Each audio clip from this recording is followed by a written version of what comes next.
We're continuing to delve deeper and deeper into all of these very amazing things that have to do with ourselves and nature and what's going on. There's a great secret that's being revealed, but unfortunately, as in most cases, the people that are excited about it are people who are working in the science. The astronomers are absolutely going berserk because of what they're seeing, and most of us are walking around not understanding that these things are happening. Science is discovering wonders all over the world, and today, before we leave, I'm going to show you one that I think is going to be especially meaningful to you.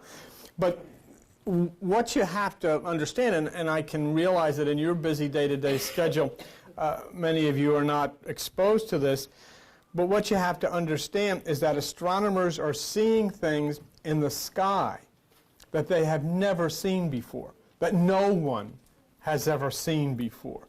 And the average person is totally missing this.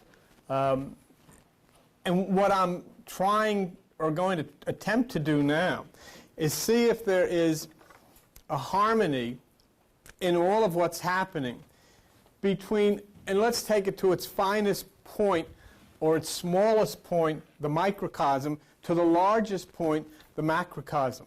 In other words, if you take what goes on in your head, in your brain, and let's put it down here.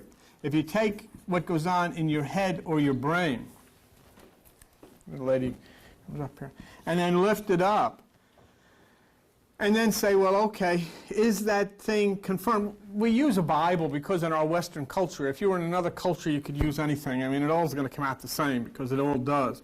But we'll use the Bible. Is the same thing spoken of in the Bible that's going on inside of your brain? And then we'll move it to a higher macrocosm, to the earth. Is the same thing happening there?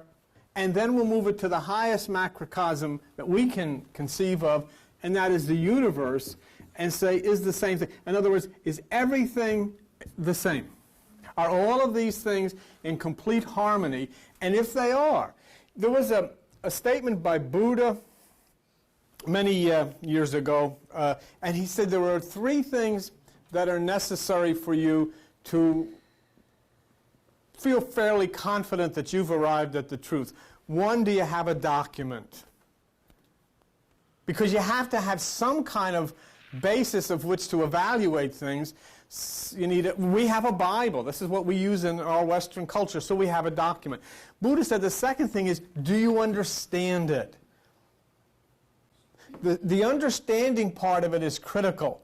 Where we've made a terrible mistake in our learning of Bible scriptures, etc., is we have never understood the ways of the people of the East who wrote it. And so we literalized what should be understood symbolically. The third thing that he said was, have you experienced it? Have you seen an experience of it that you can say, this is true? This is what I'm about to provide for you.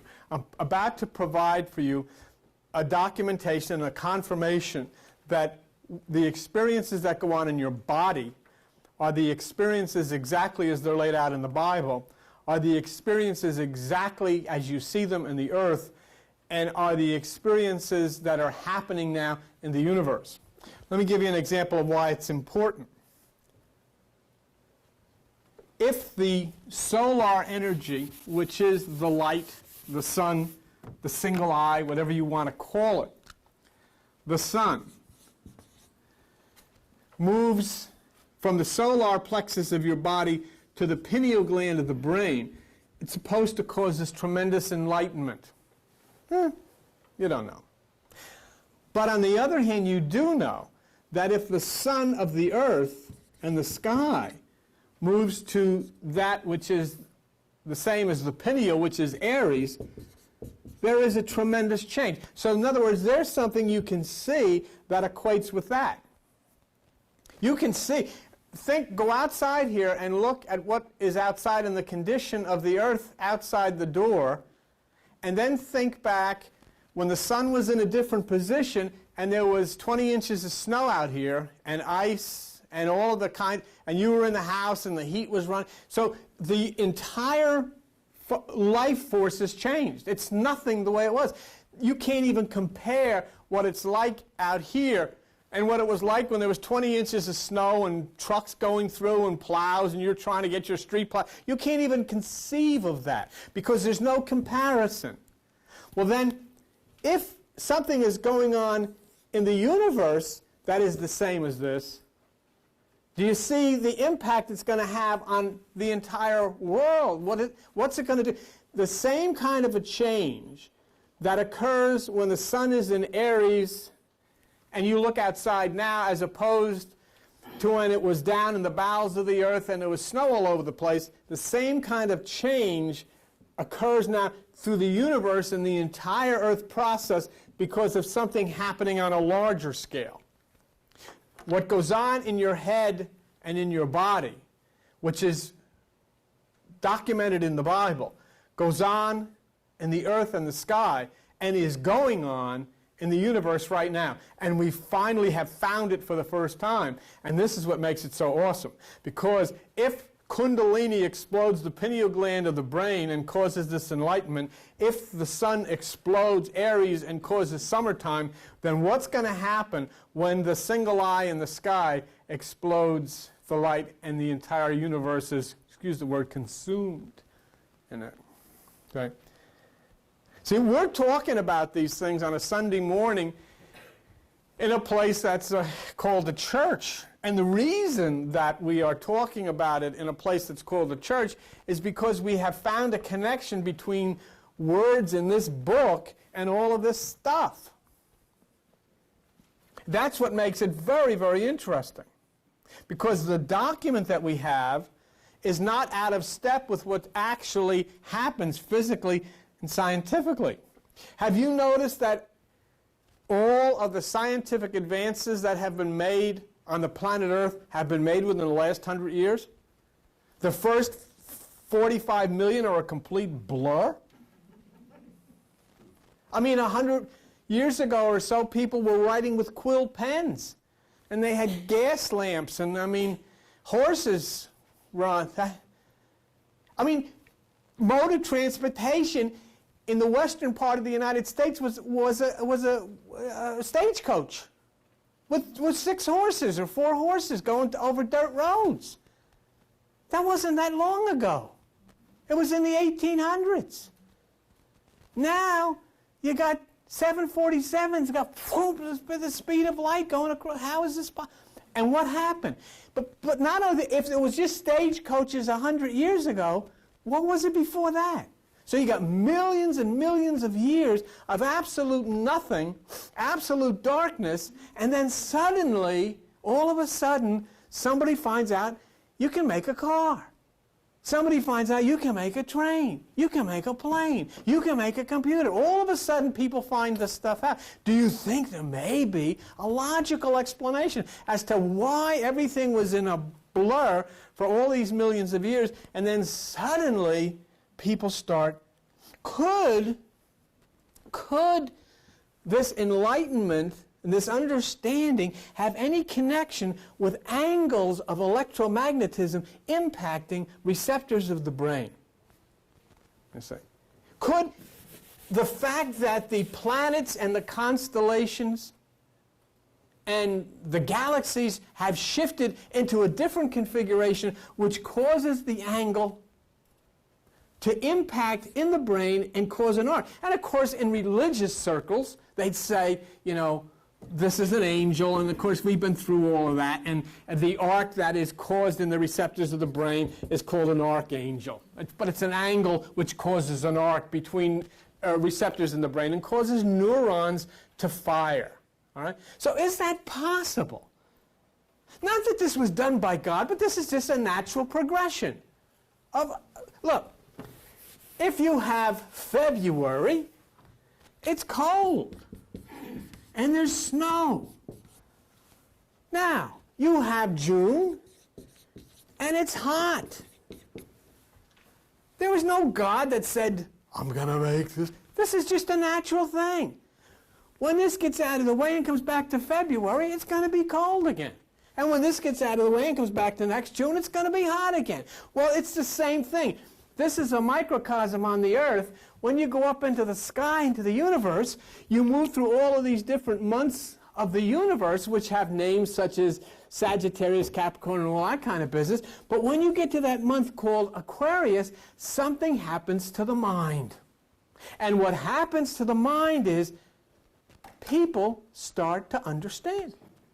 Because the angle that is set up when Aquarius dominates and Uranus is the controlling factor causes the electromagnetism to come in at such an angle that it opens up gates in the circuitry, which is the computers of the brain, and people start to understand things. And so for millions of years, intellectually it's a blur. We get to the advent of Aquarius and we start understanding things. And that's what this is about. See? And so we see this, we live this. Now,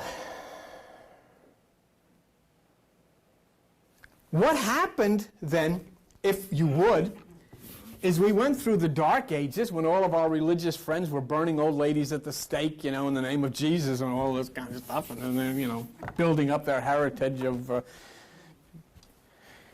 But we went from that to a point where we started to understand. What did we do? We had a Passover. We pass over from the dark to light. In the same way that you pass over from the winter, which is dark, to the spring, which is light. Based totally on the movement of the Earth, the trajectory of the Earth as it applies to the planet. So you have new ideas, you have new knowledge, and we look as we pick up the documents to see. So here we have passed over from ignorance, from the Dark Ages, to all of a sudden we have all this wonder. And this is nothing. 100 years from now, all of the stuff that you think is such a big deal will be like the horse and buggy, will be like the stagecoach. And that is nothing because, the people that wrote all the things in the Bible that I've talked to you about were people that are 6,000 years ahead of us. Just people. They dress like you do. But they're 6,000 years ahead. They not because anything special, but their Aquarius was 6,000 years ago. Do you understand? So they're ahead of us. This planet will eventually get to that point.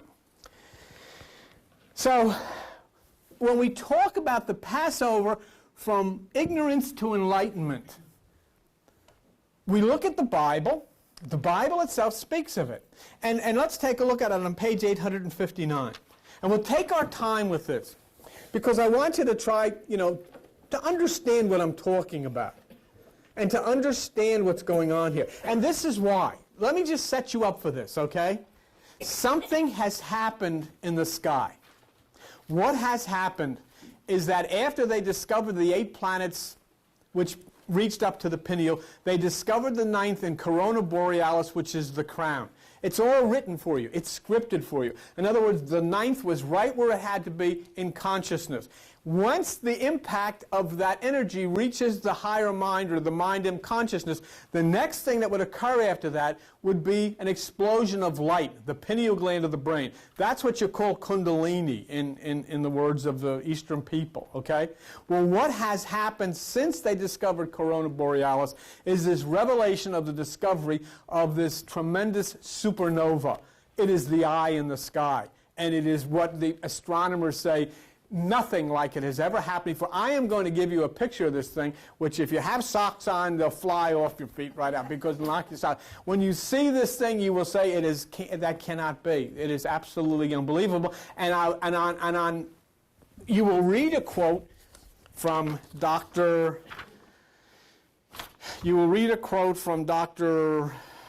Chris Burrows of the European Space Agency, who says about this thing, this is an unprecedented and bizarre object. We have never seen anything behave like this before. Okay? And now, this is happening. This is a curse. So, I mean, you may have all of your books, you may go to all of your teachers, you may go to all of your lectures. Not one of them has any experience with this. Nobody who lives on the planet Earth has a clue, other than some astronomers, as to what's going on with it. There is not one. And with all due respect to these teachers, and you have the Deepak Chopras and all these wonderful people, they haven't a clue what this is about. Because when this happens, everything that they've ever taught becomes irrelevant. Becomes irrelevant. Because those of you who will then be embraced into this light will think with brain cells you haven't used before. And what they're talking about is stuff that's antiquated. I mean, it's old-fashioned stuff. I mean, why go through the door to get out to the parking lot if you can just go through the wall? What's the sense of that? Why go all the way around and go up the stairs if you can just go through the... Oh, you say, I can't do that. No, you can't, but you should be able to. And you will be able to. You're worried about taking a spaceship to Mars or some strange planet? Why worry about it? I don't like flying. So I don't have to. Just implode and go. You say, well, that doesn't make any sense. Think of yourself sitting 100 or 200 years ago with a quill pen in your hand, waiting for your carriage to come around, a horse to take you, and then have somebody tell you about computers, calculators, televisions, and spaceships and all of that stuff, and you'd say exactly the same thing. Oh, that's ridiculous. So if I talk to you about going through the wall or imploding and going to a different place, what's the big deal? So, what about the Passover? What's the prediction of the Passover? Reading this as the way the book is supposed to be read in symbolic terms. Look at page 859 and look in the book, and you should do it too at home. Get one of these things and look at it. Look at the book of Luke in Luke chapter 22. They say in verse 22, verse 10, they had asked Jesus, where are we going to have the Passover? And he says, when you enter into the city, there shall a man meet you bearing a pitcher of water. Follow him into the house. There's your key. What's he talking about? I mean, come on now. Give me a reason why he couldn't just say 22 Broad Street. What's the secret of a man with a pitcher of water? Why do you have to look? Do you realize that there's in that documentation that it wasn't a man with a pitcher of water? Because in that culture, no man would have been caught dead carrying a pitcher of water. Because that was woman's work. The point being is the Passover from the dark to the light, the Passover from the old to the new, occurs at the time of the man with the pitcher of water. And who is the man with the pitcher of water? Aquarius. Aquarius. Did you know the story of Aquarius? I told you about King James before? You ready for this one? There was a beautiful young blonde boy named Ganymede. And there was a rascal of a god who took anything he could get named Zeus. And Zeus got his eye on Ganymede, the young boy. And Zeus took Ganymede, and Ganymede became the chief water server for Zeus's court. He carried the waters and the pitchers, and he did such a beautiful, and it's very, very homosexual experience. And Ganymede did such a beautiful job for Zeus. Zeus made him into the constellation Aquarius. As you know, Zeus also was, not to discriminate, enamored by Artemis. She was a beautiful young girl.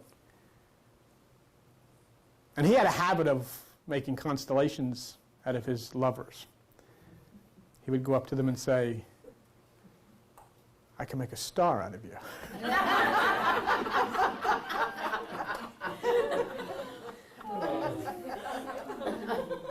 Well, Zeus had a sexual relationship with Artemis, and they had a little child.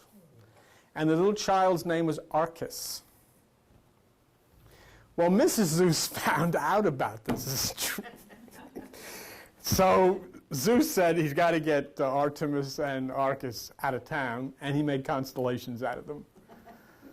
You know, he made them stars, put their names in lights. And anyhow, Artemis, the mother, became Ursa Major, the Big Dipper, Mama Bear. And there's two stars pointing to her son, Arcus, who at the time was the polar star, the navigational star, the North Star, Arcus. And the mother is saying, follow my son. And of course, all of the seamen would have to follow the North Star, which incidentally was the third constellation found in which the planets were discovered by Dr. Morrissey. So it's interesting. So here then we have Jesus saying, follow the man with the pitcher of water into the house, which means when Aquarius occurs at the point of the man with the pitcher of water, enter it within yourself. And then he says, you'll find a large upper room. The large upper room inside of your head is the right hemisphere of the brain. The small upper room is your closet on the left side, the 10%. And look at what he says in here. And he shall show you a large upper room furnished. Don't bring any of your stuff with you. That means your books, your ideas, all of this stuff. We were talking a little while ago, as I'm getting a lot of people writing and so forth and so on, and I didn't realize how much of a karmic doctrine there was prevalent in New Age circles. And unfortunately, a lot of people have gotten themselves into another kind of bondage with karma. You get out of one bondage and you get into another bondage. We were talking a little while ago. And of course, these people are just insisting that you are here and you must work out your karma. You have to work out your karma. Well, I like to think of weird things. And so let me put a weird idea in your head. You're going to work out your karma. Let's say you're the only person on the earth. Nobody else is here but you. How are you going to do it? And the answer is you can't. Your karma is totally dependent on the actions of others. If they don't cooperate, you can't work your karma. And if they throw wrenches in your machine as you're trying to do this, your karma... The point being is all of these things have a relevance if you can apply them to an experiential type of situation. What I'm saying here is wait and see what happens.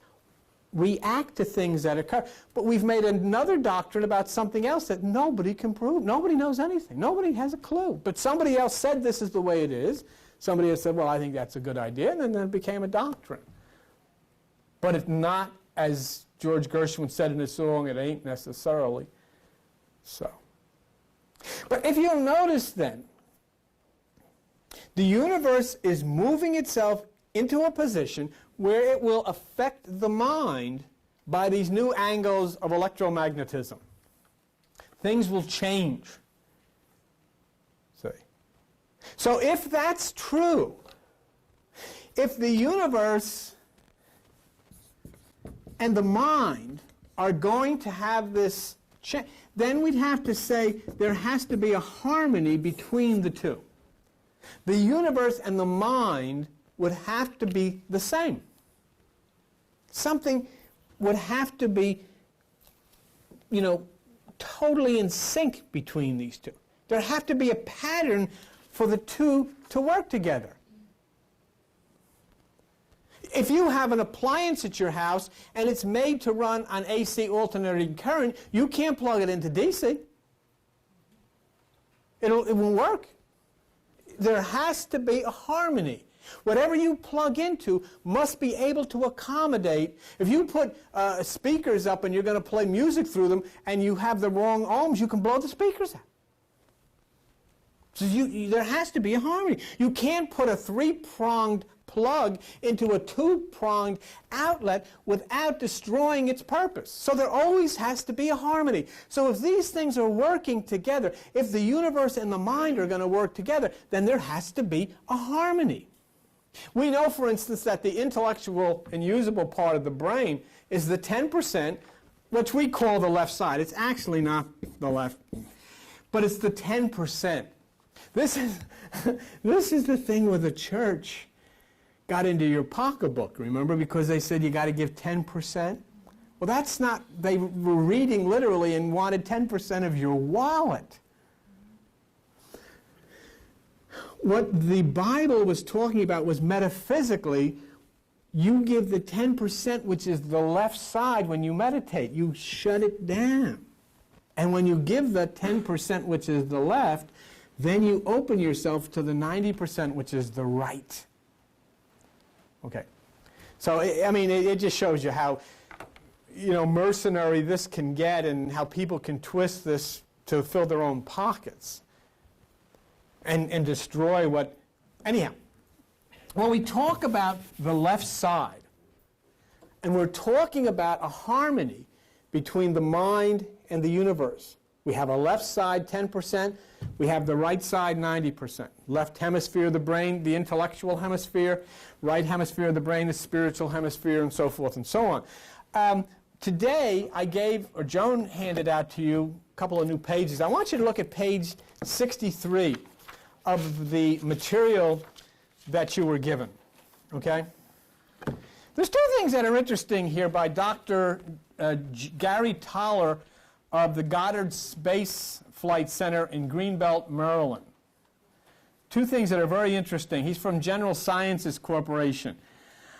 If you look in 1, 2, 3, the fourth paragraph, he says, he describes how cosmic dust scatters light. And if you go down 1, 2, 3 more paragraphs, it says the new data will help investigators study diffuse celestial light sources such as zodiacal light, which reaches Earth after being reflected by nearby dust. So there you see scientific documentation from Dr. Gary Toller of Goddard Spaceflight that light enters the Earth on an angle. It's an angle of light. You see? What you've called an angel of light is an angle of light. But the thing that I have circled is what I wanted to talk to you about. Toller has used his data as another way to calculate total amounts of visible matter in the universe. These calculations confirm other estimates that 90% of matter in the universe is missing or unseen dark matter. Wow, you know what's so interesting? What have we done here? What we have done is we have taken that which the psychiatrists and the psychologists and the Dr. Carl Jungs of the world have told us, that we use 10%, which is the visible left side, and the 90%, which is the unseen, and the spiritual side. And Dr. Toller has said that the universe is exactly the same. So the universe, then, is a mind. Whose mind? Then if the universe is a mind, and your head is a mind, and you know what you're looking to have happen when the energy reaches the pineal, what is going to happen when the single eye explodes up there? See? So, in other words, what we're doing is we're setting groundwork to reach a conclusion that we have a harmony here. And you have it. I mean, I don't know where of a more prestigious... I mean, some people have people get up and witness in their churches, but I don't know where you can have more of a prestigious witness than a guy who's the, flight center at Goddard Space Labs, General Science Corporation, Laura Maryland. And he's the guy that says it. But it doesn't say that he's the only one. He says it confirms other estimates that 90% of matter in the universe is missing. Now... so that's one thing that we have that's interesting. 90% is missing or unseen in both the human mind and the universe. The second thing that we might want to take a look at is that in the universe you have a sun with a path that is called the ecliptic. And through that ecliptic there are 12 constellations. In other words, the trajectory carries the sun through these 12 constellations of the ecliptic. And as a result of that, everything comes down to the earth in a harmony where you have 12 months of the year. And that makes up the year. And then, of course, you would have the Bible involved in the 12 disciples. So everything kind of interrelates itself. But we have to get down to the finite point where we talked about earlier, to your head. And we have to get inside of your head. And when we go inside of your head, then we take a look on page 7 of the material that you have. And we'll look inside of your head on page 7 of this material. And on page 7 of the material, you see that you have cranial nerves in your brain. What's interesting about it is you have 12. So you have 12 cranial nerves in your brain, which will match the 12 constellations of the ecliptic through which the sun travels. So then you have a universal agreement. But wait a minute, I've left something out. I've got the universe involved here, and I've got your brain involved here. I've got the Bible involved here because there's 12 disciples and 12 apostles and 12 tribes of Israel. And I did get the earth involved here because there's 12 months in the year. So the earth has 12 months, the universe has 12 constellations, the Bible has 12 disciples, and your brain has 12 cranial nerves. Then there's a harmony, isn't there? Everything is the same. And what I am telling you, and that's what's so important about this, as we go through this all the way up to the supernova, you're going to find out it doesn't miss a beat anywhere. It doesn't miss a beat anywhere. That's what's so important about it. If you just had one that said, well, this looks good, but this isn't too good, or I don't know if this... It's not the way it is. The earth, your head, the Bible, and the universe, bingo. That's pretty neat. So we look at a relevancy between what's going on up there and what's going on up here. And the two are obviously similar. 90%, 12 constellations, 12 nerves, very similar. Something strange is happening. So something we have to consider, something we have to look at. The ancients believed that enlightenment was available through meditation. Okay? And what happened was that energy, or the solar energy of light, would start moving from a point in your body called sacrum, which means holy place. It then would rise up 33 vertebrae, which is the lifetime of Jesus, 33 years. When it got up to the top, okay, it would hit the pineal gland, which is the same in your head as Aries is in the universe, and then it would zip over and throw open the right hemisphere. Now, in February, the sun in the sky was down here in the bowels of the earth. It's called solstice, winter solstice. It ran up through the 7, we'll talk about that, and it impacted Aries. Then in the northern hemisphere in which all this was written, it zipped over to the eastern sky, and it arrived at the point of the eastern sky June 21st, which is the summer solstice. When it was down here, what happened on December 21st? It was crucified. It went through the cross on December 21st. It came out of the tomb of the solstice on December 25th.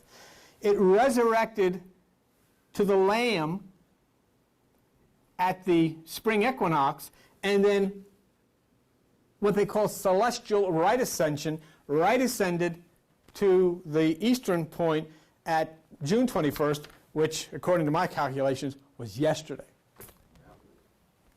Which was yesterday. When the sun made its move, was the longest day of the year. More sunshine, more light occurred yesterday than any day of the year. Every day from now on will start to get a little bit darker because the sun will start to move back down to repeat the process. That's depressing. Okay? Depressing. Well, I mean, you know, I can do about that. But do you understand what has happened in the earth? You understand what happens inside of your head, and what I am telling you is that I will show you that this exact same thing happens in the Bible, and now what is going on over your head now, the exact same thing is happening in the universe. And the result that is going to encompass this earth and this world is going to be exactly the same as the difference between 20 inches of snow in February and what's outside now. Okay? And in as much as you came through the 20 inches of snow and you go outside now, you know that something happened, don't you? Where did all the snow go? So, we have looked at this. We have here the sun moving through 7 months to get to April and June. We have the solar plexus energy moving through the 7 chakras. And you were with me over the last few weeks, or few months, as Geoffrey Marcy and Paul Butler at San Francisco State University, Guido Dilitz and whatever this other guy's name was in Switzerland, and I think his name is Paul Robinson in Baltimore, started discovering planets for the first time. There was a sign of a white horse. And there was a conclusion of the trumpet. But in between, they found how many? 7. And the first one was the Virgin, Virgo. And the 7th was Leo, the pineal. Curious. And so here then, we see the sun make its move up through the 7 months and then move to the right hemisphere, and you have summer. And here in your body, you see the sun, or the solar energy, make its move up to the pineal gland and then move over to the right hemisphere of the brain. So we have in your head, we have in the sky. But what about in the Bible? This sounds like Hindu stuff. What about in the Bible? I'm a Christian. Born again Christian, the Word of God. Okay, let's go to the Word of God and see if that can be confirmed in here. And we'll open up to page 1005. And you know I never tell you to go to these places unless I can prove it. So I'm not going to say, look, I couldn't find it. But believe it anyhow, because you have to have faith. Forget that. Okay, if you look at Revelation chapter 5, this same scenario is worked out in the Scripture. And I saw in the right hand of him that sat on the throne a book. That's the book of life, written within. Within what? Within you. And on the backside, not the part you're sitting on, the part that's holding you up, the spine, sealed with 7 seals. It's in the Bible. It's in the Bible. Exactly what happens on the earth, exactly what happens in your body, and what is happening now in the universe. All harmonizing beautifully. And it's the Word of God. And what's so exciting about this is the most amazing thing to me in the world is that, please don't think I'm picking, I'm just trying, but Christian people by the millions have Bibles under their arms, they go to church, they read this stuff, and it's happening, and they haven't a clue. They haven't a clue. They've totally missed it. Because they're literalizing and looking for a man with sandals, long hair, and a white sheet riding a horse through the sky. Men with white sheets and a horse don't ride horses through the sky. Horses walk on the ground. Let me tell you something. Let me show you how you box yourself in. This is 1997 on the earth. It's okay in the year 26 to walk around with sandals and a white sheet. They don't dress like that anymore. But you know what? You get yourself so boxed into a doctrine that if he came back with a pair of loafers and, they couldn't deal with it. Couldn't deal with it. Where's your sandals? Where's your white sheet? How come you cut your hair? Well, I don't think so. If something was going to come back, it would have to come back according with the principle of an aerodynamic law which God created, which means it'd have to fly back in a ship. The guy would get out, he'd have goggles, white boots on, he'd take off his helmet, there he is. I can't deal with that. Please go and put your sheet on. And then I'll believe. Well, you see. But I'm being facetious about it, but that's very true. Because we create this picture of what I've got to see. What has to show up or else I can't believe this. That's unfortunate. So we see then the Bible is in harmony with what the sun does. The sun is obviously in harmony with what is going on in the universe. So we have transcendent religion, haven't we? And we see a basis of an agreement here because what has happened? You have seen the Hindu version of Kundalini written in the Bible, which is a Western religious document. So we've transcended East and West, and we've brought them together. They're both saying the same things. And then you've looked at science, and you've looked at nature, and you find out that nature is harmonizing with both of these things. And that's very good. We've got a harmony here. Now, what we need to do here is look a little bit at your body and see if your body is going to accommodate this in the same way that the Bible did. What did the Bible say? I saw on the right hand of him who sat on the throne. We said, okay, the right hemisphere, the throne, the higher mind, the crown, a book of life, written within, inside of your body, and on the back side of the spine, sealed with 7 seals, which would be the chakras or the nerves, or as we know, the resistors through which Om flows. Okay? But let's see if we can find something that is going to show us that this is not only what happens on the earth, what happens in the religious circles, but which actually does occur inside of your body. Today, Joan handed you page 64 of the material, and I'd like you to take a look at page 64 of that material. And on page 64, there's some stuff there that's not really applicable, although I guess you could say for a little bit it is. At the very top of the page, it's the word os, iris, to an opening, os, an opening, the word, do you see where it says at top, os, term applied sometimes to an opening. So os means open. And then you see iris, the iris of the eye. So os iris is the open eye, the single eye. That'll be significant to you in just a moment. Stedman's Medical Dictionary. Then I saw here, and I saw on the right hand of him that sat on the throne, a book written within, and on the back side sealed with 7 seals. There's a picture here, a diagram that was in the New York Times. You can see the New York Times documentation.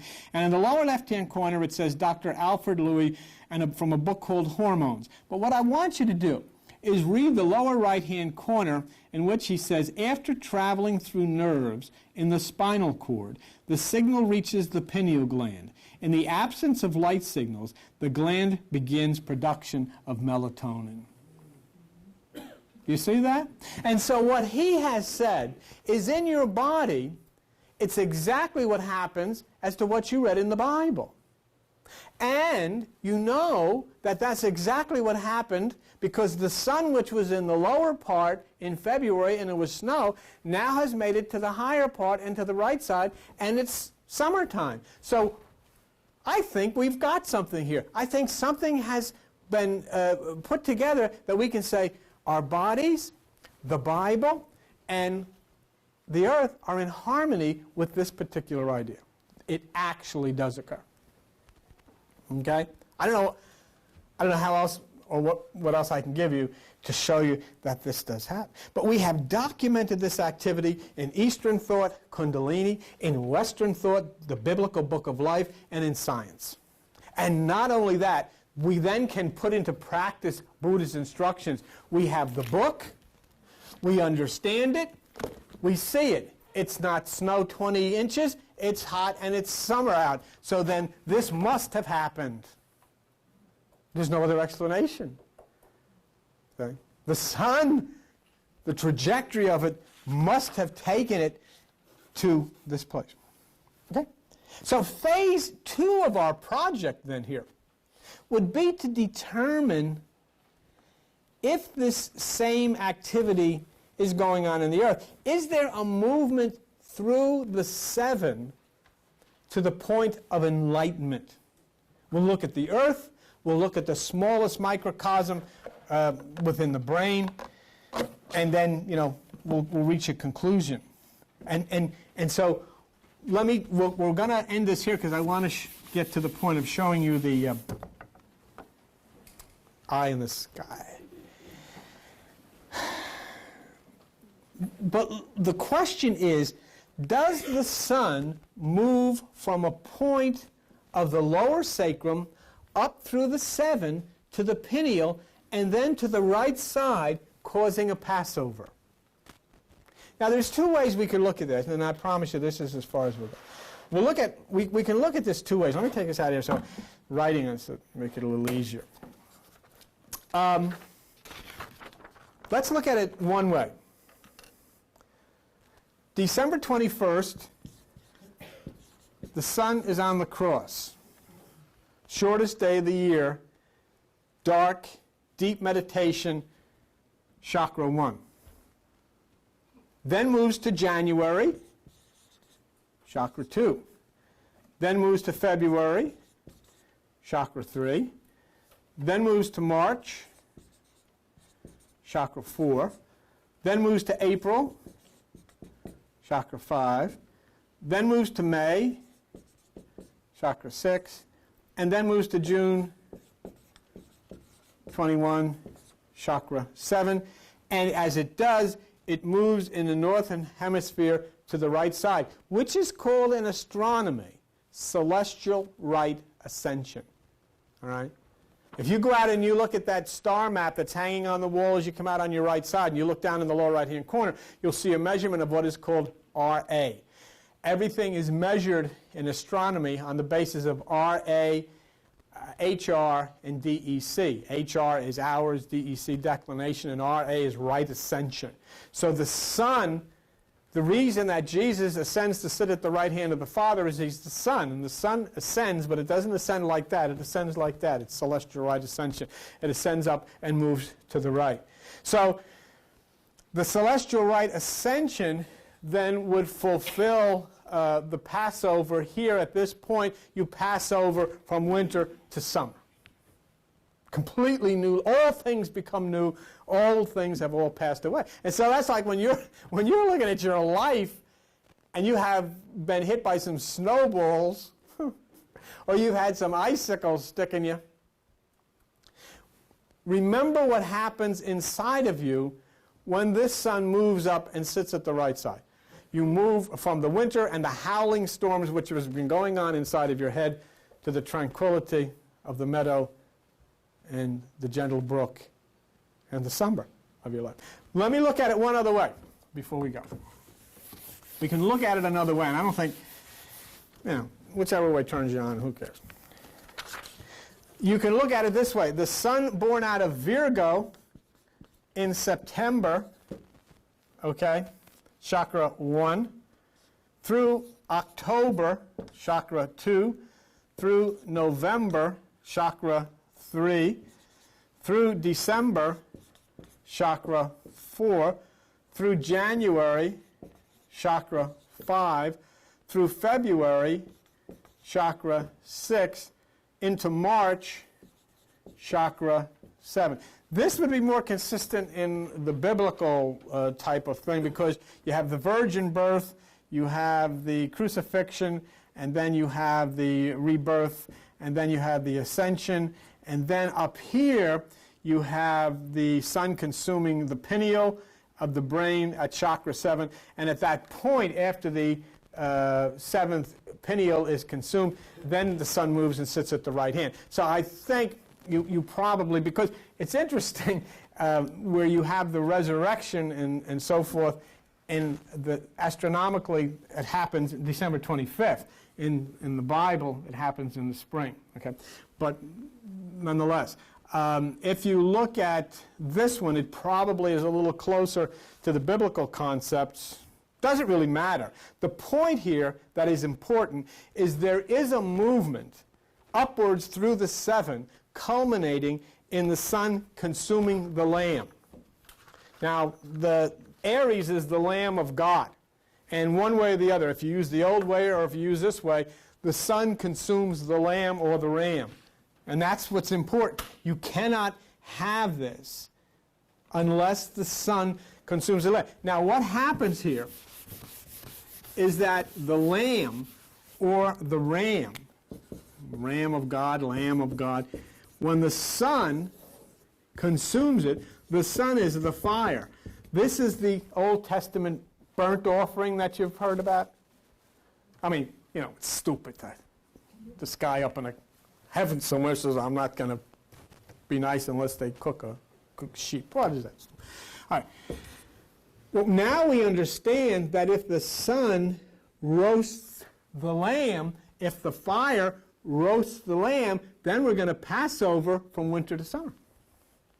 In other words, you cannot pass over from winter to summer unless the fire roasts the lamb. It can't happen, can you? It's impossible. It's an astronomical fact. That has to happen. That's what this whole book is written about, see? So the earthly sun appears to do the same thing in the sky that the solar plexus fire does in our body. Rises up to the pineal gland, rises up to Aries, and then sits at the right hand. Okay? Now, I'm going to give you this literature, and then you can go back to your friends. That's what they say in all these religious programs. What I told you here, and what is significant in this, and we're going to continue with this because I want you to know without a shadow of a doubt, and you will see when we conclude this part that we're into, without a shadow of a doubt, that everything is absolutely in harmony, and everything is documented, and everything is confirmed from what goes on inside of you, to what goes on in the earth, to what's going on in the Bible, to what is going on in the universe. But what is going on in the universe is amazing. We had the movement of the discovery of the 8 planets based on, remember, the 8 which were discovery of Jesus to the Coptics. We started after Pegasus. We started at Virgo, which was the Virgin month. Is that, am I still in? Which was the Virgin month. It then moved, well, that's kind of bad to put it down. Let's put it down at the bottom. The discoveries then moved upward until the 7th planet was discovered at Leo, which is the domicile of the sun, which would be the pineal gland of the brain. Then, if you remember, the 8th discovery was Cygnus, which was the trumpeter swan, because that concluded the measure of the 8, and it said the last trump. And there was no activity again until 18 months later, when April the 25th just passed, they discovered the 9th. The 9th planet would then have to be, if it was to follow this plan, it would have to be concerned with consciousness. Because 9 is the number of consciousness, and it would then have gone beyond the pineal gland up to the point of consciousness, the new mind. And in April, they discovered the 9th planet, and it was in Corona Borealis, which is the northern crown. Right where it should be. After this, the information that then came was absolutely mind-boggling. And the information that came, which was mind-boggling, was that something else has been seen. If you and I, knowing what we know about the movement through the chakras, would say, if the energy came from the lower part to the consciousness, then there should be an explosion of light, which would be the pineal gland of the brain, the single eye. That's what would happen in the body. That's what happens when the sun goes up and explodes in light and changes winter to spring.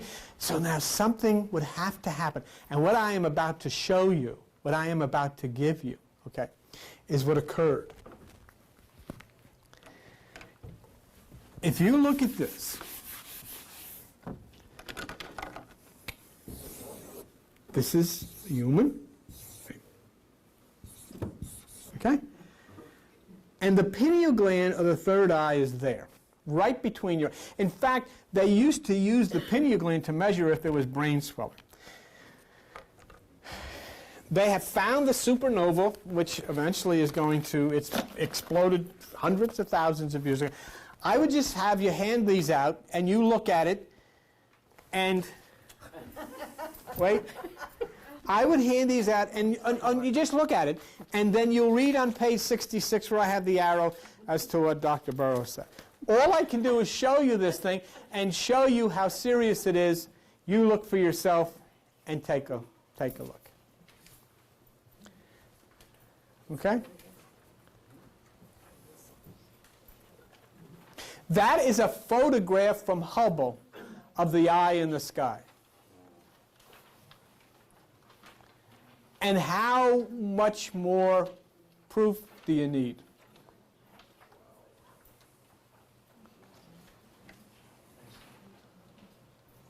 And this thing is absolutely dumbfounded, and I want to thank Joni Schultz for downloading this incident, but this thing has absolutely dumbfounded the astronomers as to figure out what it is. But there is the eye in the sky, the supernova. There is the pineal gland of God.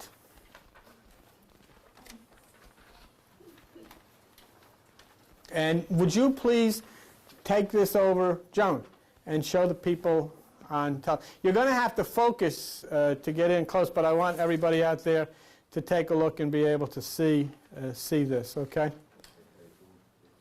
I could not have, I could not possibly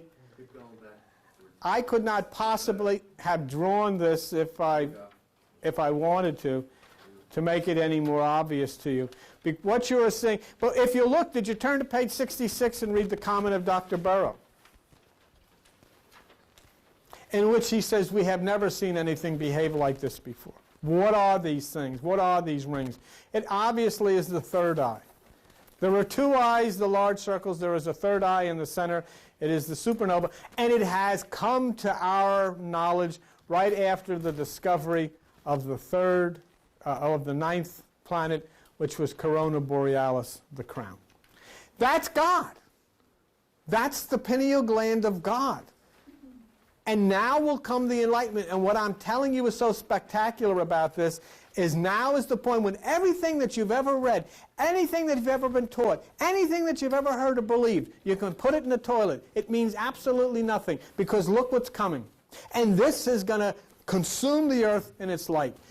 Consume the earth in the explosion of the third eye, the single eye, the pineal gland of God. And remember as you look at that, Matthew 6:22, when Jesus said, if your eye be single, your body will fill with light. And when the earth's eye is single, the earth is consumed in light, June 21st. And now it's the universe's time. In the age of Aquarius, the universe's single eye is about to explode in light. And as these astronomers are saying, they're watching for this as it approaches and is going to consume the earth. Yes? Bill, Sarah said that... Stand up, please. Sarah just said that in this month's National Geographic, there's a beautiful color picture of it. She's going to bring in a full page of it. Okay, great. Well, yeah. That's great.